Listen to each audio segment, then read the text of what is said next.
Welcome back to 10-Minute Prophecy, where we go through the prophecies of Daniel and Revelation in bite-sized chunks. We hope that this journey through Bible prophecy has been enlightening, whether you are new to prophecy or have studied prophecy in the past. As always, if you haven't seen the previous presentations, please watch them as each prophecy builds on each other. We are going to continue on Daniel 11. We hope that you are excited to continue on this journey and see how God predicted the world events precisely and accurately. This part of Daniel 11 will discuss the fall of the Roman Empire and the rise of the Papacy. Like we said previously, this prophecy has very few symbolisms and can be titled the literal prophecy because of this. There is a lot of history in this chapter, and this prophecy is a deep dive into it. So last time we left off at verse 25 and will now continue on in verse 26. We encourage you to read the verses with your Bible. Verse 26 states, "Yea, they that feed of the portion of his meat shall destroy him, and his army shall overflow, and many shall fall down slain." Antony's downfall was caused by the betrayal of his allies and close supporters. This is mentioned in the verse as "they that feed of the portion of his meat shall destroy him," and we see this fulfilled. First, Cleopatra, as mentioned earlier, unexpectedly fled the battle with 60 ships. Second, Antony's land army, frustrated by his obsession with Cleopatra, defected to Caesar, who welcomed them. Third, when Antony reached Libya, he discovered that the forces he had stationed there under Scarpus had also switched allegiance to Caesar. Finally, when Caesar pursued him to Egypt, Cleopatra betrayed Antony, and his remaining forces surrendered. In despair and anger, Antony took his own life. Then, in verse 27, we see the relationship between Antony and Caesar, "And both these kings' hearts shall be to do mischief, and they shall speak lies at one table. But it shall not prosper, for yet the end shall be at the time appointed." Again, we see the prophecy played out as we study back in history. Antony and Caesar were once allies, but beneath the surface both were scheming for total control. Their displays of friendship were nothing more than hypocritical acts. They pretended loyalty while secretly plotting against each other. Octavia, Antony's wife and Caesar's sister, revealed to the Roman people that she had married Antony in hopes of uniting the two men. However, her hopes were in vain. The alliance eventually crumbled, leading to a conflict in which Caesar emerged completely victorious. After the victory by Caesar, the Bible predicts this in verse 28, "Then shall he return into his land with great riches, and his heart shall be against the holy covenant, and he shall do exploits and return to his own land." This passage describes two returns from foreign conquests. The first occurred after the events in verses 26 and 27, when Caesar returned to Rome after his campaign against Egypt and Antony. His return was marked by great honors and wealth. According to historian Prideaux, so much wealth was brought from Egypt that the value of money halved and the prices of goods doubled. Caesar celebrated his victory with a 3-day triumph, which would have included Cleopatra as a captive, had she not taken her own life by snakebite. The next major Roman campaign was against Judea, culminating in the capture and destruction of Jerusalem. The Holy Covenant likely refers to God's covenant with his people throughout history, which applies to all believers. The Jews had rejected Christ, and as foretold, those who would not listen to the prophet would be removed from their land and scattered across the world. While both Jews and Christians suffered under Roman rule, the Roman conquest of Judea, particularly during this campaign, was significant. Led by Vespasian, the Romans invaded Judea and destroyed several cities, including Galilee, Chorazin, Bethsaida, and Capernaum, places where Christ had been rejected. The inhabitants were wiped out, leaving behind only destruction. Titus, Vespasian's son, laid siege to Jerusalem, fulfilling Jesus' prediction of a trench being dug around the city. A devastating famine followed, so severe that, as Moses had predicted, even mothers resorted to cannibalism during the siege. When Titus heard of these horrors, he vowed to completely destroy Jerusalem. Jerusalem fell in AD 70. Titus initially intended to spare the temple, but in fulfillment of prophecy, not one stone was left standing. A Roman soldier set the temple on fire, and despite efforts by both the Jews and Titus to save it, the building was destroyed. Titus managed to rescue some sacred items, including the golden candlestick and the table of showbread, which were later displayed in Vespasian's Temple of Peace and depicted on the Arch of Titus, where their images remain visible today.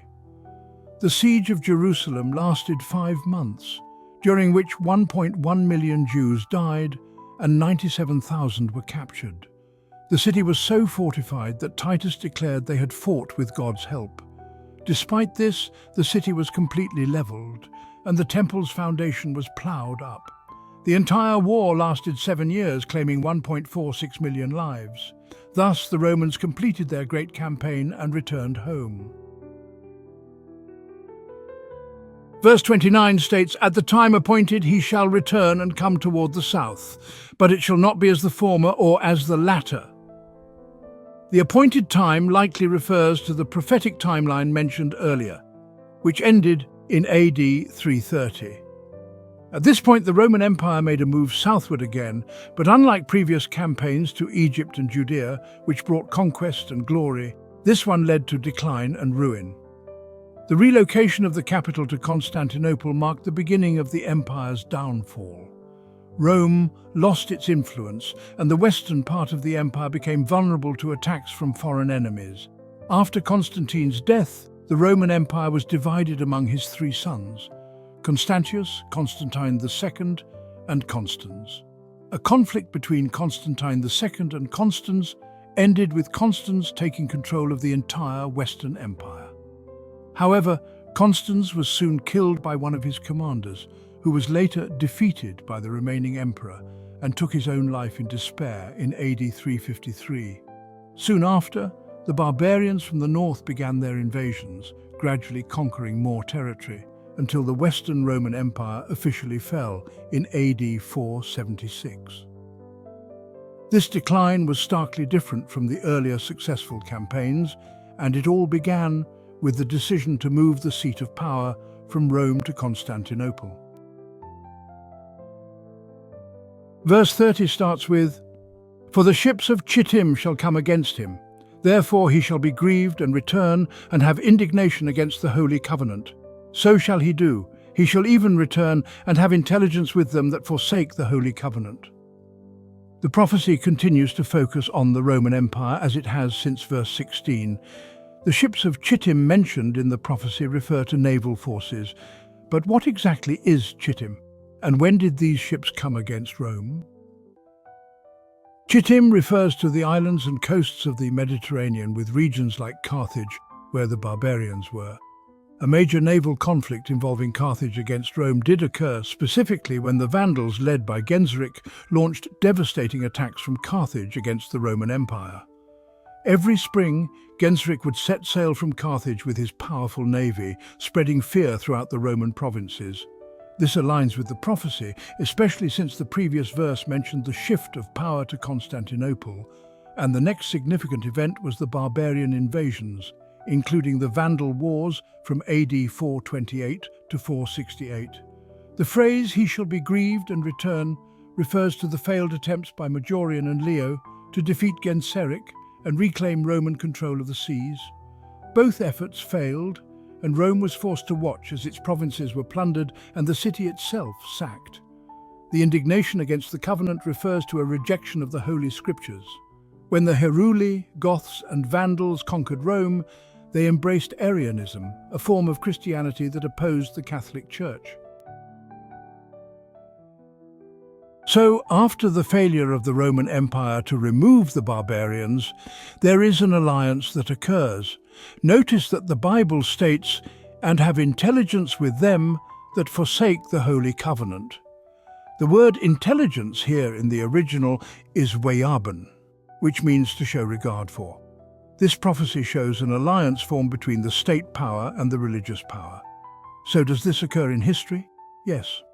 In response to the failure of Rome just mentioned, Emperor Justinian declared the Pope as the head of the Church and the enforcer against heresy. This started the effort to suppress the Bible, limiting access to it by the general population. Roman emperors, particularly in the Eastern Empire, aligned with the Church of Rome, which had strayed from its roots and become part of the larger apostasy. The defeat of the Heruli, Vandals, and finally the Arian Goths in AD 538 solidified this shift, allowing the Church to take control and suppress dissent.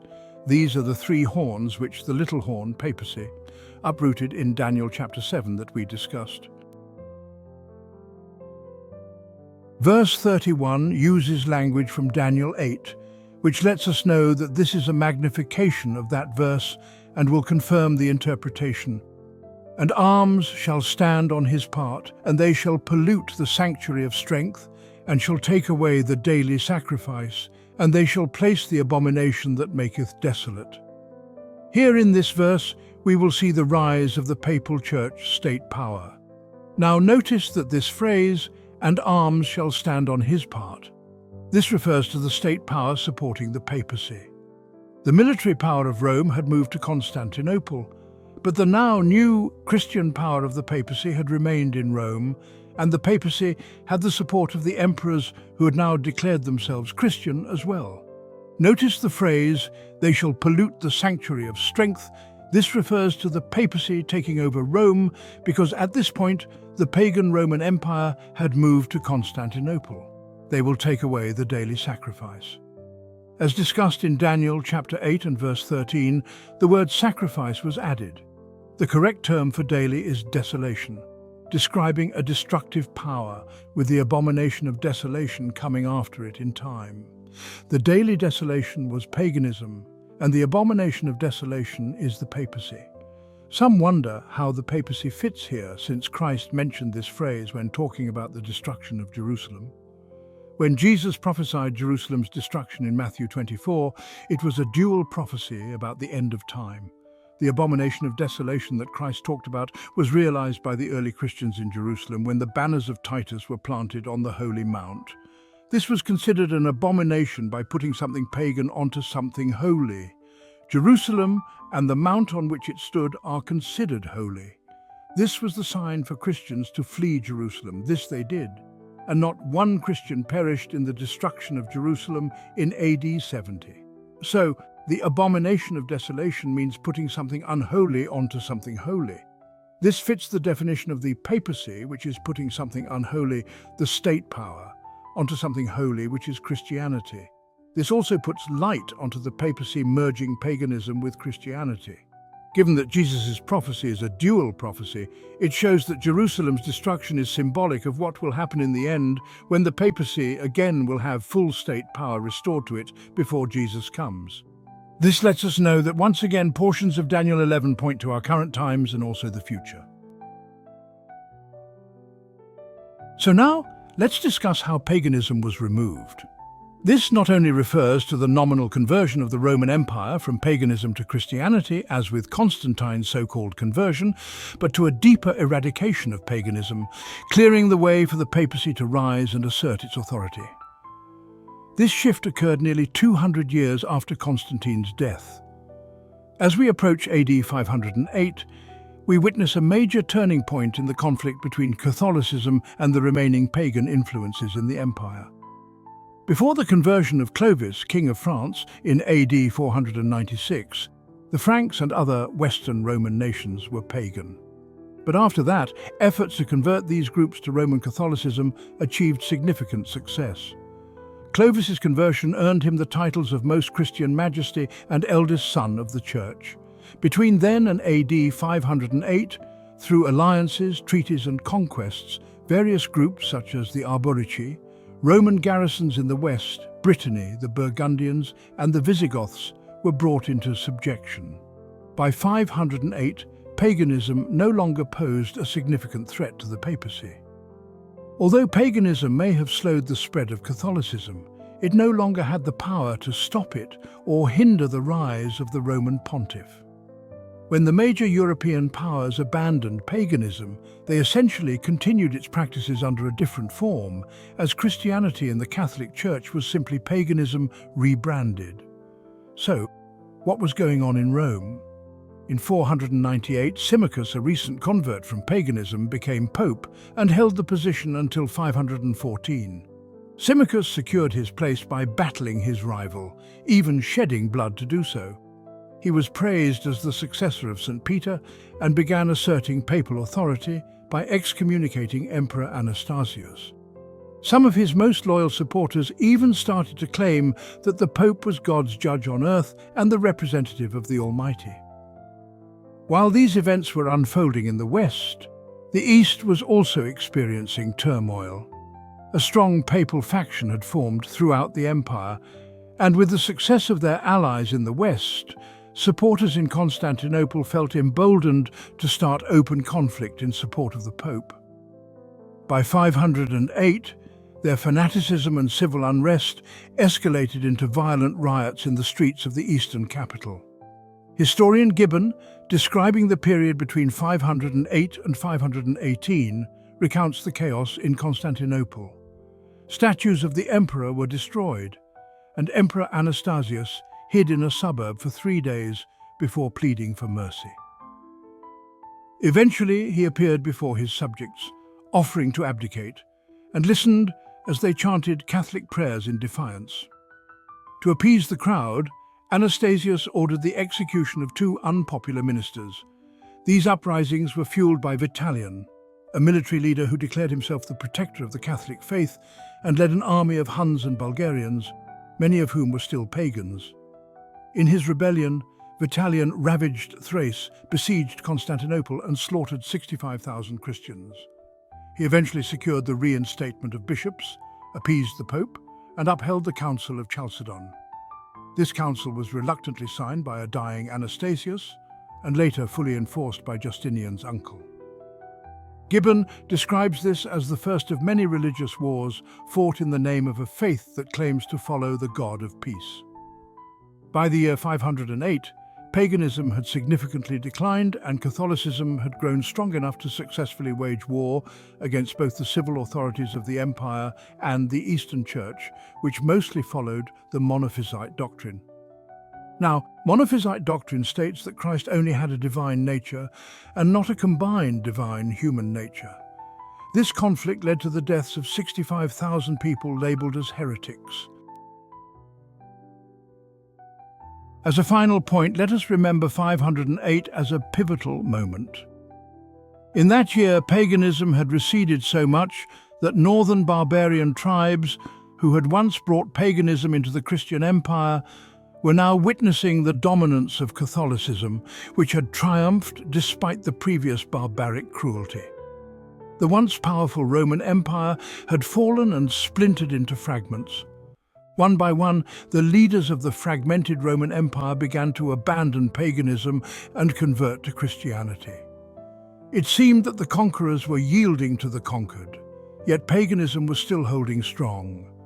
Clovis, a formidable conqueror, was one of its last great defenders, but he too eventually embraced Christianity and became a champion of the new faith. By 508, he reached the peak of his power. Around this time, the last major part of the fallen empire publicly converted to Christianity under its new monarch. In 508, the Pope was a recently converted pagan who had fought hard to secure his position. His rise was supported by an Arian king, and he began to be recognized as God's representative on earth. The Senate, under his influence, even excommunicated the emperor when it suited the interests of the papacy. This year marked a turning point. Paganism was being replaced by the papacy, which was now in a position to assert its dominance. The question is, when exactly did paganism give way to the papacy? The start of the transition is often dated to 508, when the groundwork was laid for the rise of the papal power. From then on, the papacy made unprecedented progress until supremacy was accomplished. That date will be revealed later. In 533, as Emperor Justinian prepared for the Vandal War, he sought the support of the Pope, who had become a significant figure in Christendom. Justinian decided the dispute between the sees of Rome and Constantinople in favor of Rome, declaring the Bishop of Rome the supreme head of the Church. Historian George Crowley details Justinian's decree, which affirmed the Pope's authority over all churches. By March 533, Justinian's decision had been announced, and in 534, the Pope confirmed Justinian's support as a major virtue.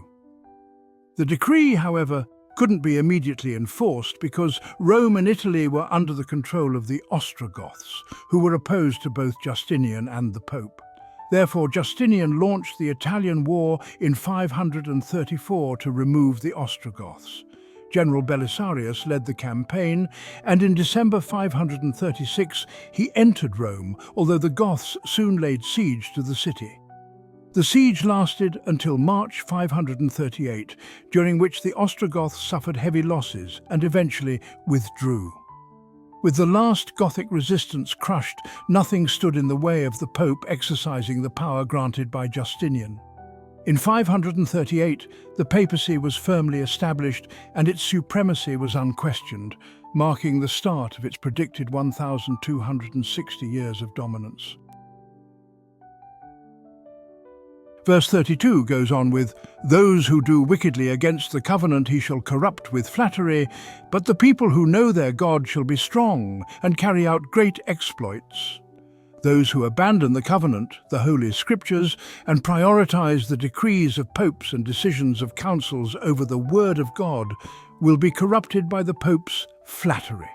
He will entice them with wealth, status, and honors to fuel their loyalty. Meanwhile, there will be people who remain faithful to God. These individuals will be strong and perform great deeds. They represent those who kept true religion alive during the dark ages of papal rule, showing incredible sacrifice and courage in defending their faith. Among them were the Waldenses, Albigenses, Huguenots, and others. Can you see how literal Daniel 11 is and how it spells out world history? That concludes our time together. Thank you for joining us. We hope you have enjoyed this nugget of prophecy. Join us next time as we continue more exciting revelations in Daniel 11, where we will discuss how prophecy predicts the fall of the papacy and the rise of atheism, as well as the fight between atheism and Christianity. If you have any questions or comments, please leave them below, and don't forget to like and subscribe. We look forward to seeing you again soon.